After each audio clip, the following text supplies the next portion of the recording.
उप मुख्यमंत्री ब्रजेश पाठक आज झांसी पहुंचे। यहां वे सोशल मीडिया वॉलंटियर सम्मेलन में शामिल हुए। इस दौरान उन्होंने कांग्रेस इंडिया गठबंधन पर जमकर बरसे। उन्होंने कांग्रेस पर गड़बड़ी करने का आरोप लगाते हुए कहा कि इनके डीएनए में गड़बड़ी है। साथ ही उन्हें अनुराग शर्मा को प्रचंड जीत की अग्रिम बधाई भी दी।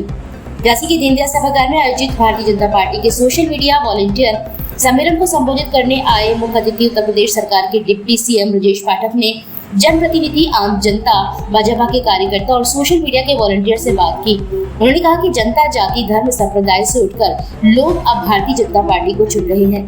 भाजपा के प्रत्याशी अनुराग शर्मा प्रचंड बहुमत से जीत रहे हैं और उन्हें इस जीत की अग्रिम बधाई देता हूँ। उन्होंने कहा कि अनुराग शर्मा मिलनसार जनप्रतिनिधि हैं और 5 साल उन्होंने जनता के बीच जाकर जो मेहनत की है उसका फल उन्हें जनता देगी। उन्होंने कहा कि मोदी और योगी द्वारा चलाई जा रही गरीब कल्याणकारी योजना जन जन तक पहुंची है। हर घर नल, हर घर जल आदि कई परियोजनाओं को देखते हुए जनता उन्हें दोबारा चुनेगी और मोदी की 30वीं बार देश का प्रधानमंत्री बनाएगी। भारत को, पूरे दुनिया को एक मुट्ठी में लाने का काम।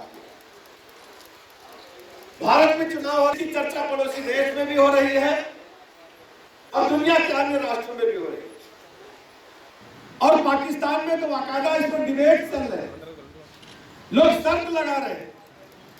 पाकिस्तान के बड़े बड़े नेता चाहते हैं, वहां की सोशल मीडिया डिबेट्स आपको दिखाई देती होगी, वो लोग चाहते हैं कैसे भी कांग्रेस की सरकार बन जाए और मोदी जी की सरकार न बनने पावे। ये पाकिस्तान में हो रहा है क्योंकि जानते हैं कि 14 से 24 तक अगर हम माननीय प्रधानमंत्री नरेंद्र मोदी जी की जो एक्टिविटीज है, माननीय मोदी जी की जो गरीब कल्याण योजनाएं हैं, उनका जो ट्रैक रिकॉर्ड है, उसको हम जनता के समक्ष जब रखते हैं तो पिछले 60 सालों में कांग्रेस ने जो शासन किया वो न के बराबर है।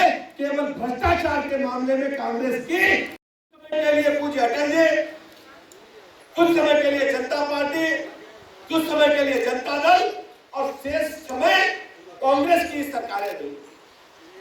लेकिन 14 के बाद से देश में दुनिया के पैमाने पर भारत की ताकत में परिवर्तन है। 14 से पहले देश की हालत क्या थी?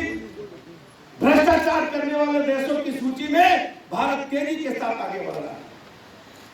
कांग्रेस की सरकार थी, 4 से लेकर 14 तक यूपीए 1 और 2 के नाम से जाने जाते थे। दर्जनों घोटाले हुए और इनके मंत्री जेल के भीतर। बुंदेलखंड में हमारा साहित्य है, इन सब चीजों को संरक्षण देने के लिए बुंदेलखंड यूनिवर्सिटी को मैं 25,000 स्क्वायर फुट में एक नया भवन बनाकर अपने पिता के नाम से दान में दे रहा हूँ कि वहां पर हम अपने बुंदेलखंड की चीजों को संरक्षित करें। हो गया आप मेरे पास। झांसी लोकसभा सीट पर आज हमने विभिन्न जनप्रतिनिधियों से, आम जनमानस से बात किया है और सोशल मीडिया वॉलंटियर से भी बात किया है। हमने ये पाया है कि जाति, धर्म, संप्रदाय से ऊपर उठकर के लोग झांसी में हमारे लोकप्रिय प्रत्याशी अनुराग शर्मा जी को अपना आशीर्वाद दे रहे हैं। अनुराग शर्मा जी प्रचंड बहुमत के साथ यहाँ चुनाव जीत रहे हैं। अनुराग शर्मा जी ने जिस ढंग से पिछले अपने कार्यकाल में लोगों की सेवा की, घर घर गए हैं, चरणों का आशीर्वाद लिया है, मोदी जी की गरीब कल्याण योजनाएं जन जन तक पहुंची है, लोगों का भरोसा लगातार मोदी जी पर बढ़ा है, भारतीय जनता पार्टी पर बढ़ा है और अनुराग जी सरल हैं, मृदुभाषी हैं, सबको साथ लेकर के चलते हैं। मैं अनुराग शर्मा जी को अग्रिम प्रचंड बहुमत के जीत के लिए बहुत बहुत बधाइयाँ देता हूँ।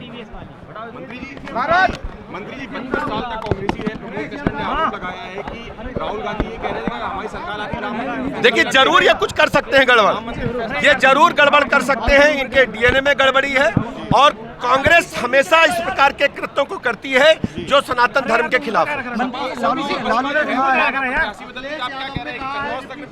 देखिए, आप जानते हैं कि जो विपक्ष बुरी तरह से दिग्भ्रमित है, डिरेल्ड है, उनको सूझ नहीं आ रहा कि कौन सा कैंडिडेट लड़ पाएगा और उनके पास कोई योजना भी नहीं है। भारतीय जनता पार्टी उत्तर प्रदेश में 80 की 80 सीटें जीत रही है, एक तरफा जीत रही है, प्रचंड बहुमत के साथ जीत रही है। मुसलमानों को आरक्षण मिलना चाहिए। देखिए, ये जो विपक्षी गठबंधन है, कर्नाटक में कांग्रेस ने दिखा दिया है, कर्नाटक में कांग्रेस ने किया है कि जो आरक्षण था ओबीसी, एससी, एसटी का, उसमें मुस्लिम समाज को शामिल कर दिया है। जिससे ओबीसी एससी एसटी का ही आरक्षण का हक उन्होंने मारने का काम किया। कांग्रेस पार्टी और गठबंधन के लोग आरक्षण पर लगातार डाका डालने का काम कर रहे हैं।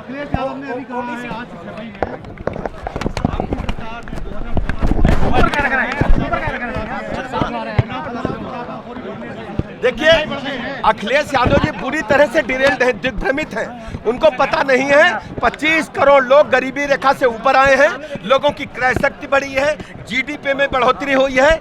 भारत और उत्तर प्रदेश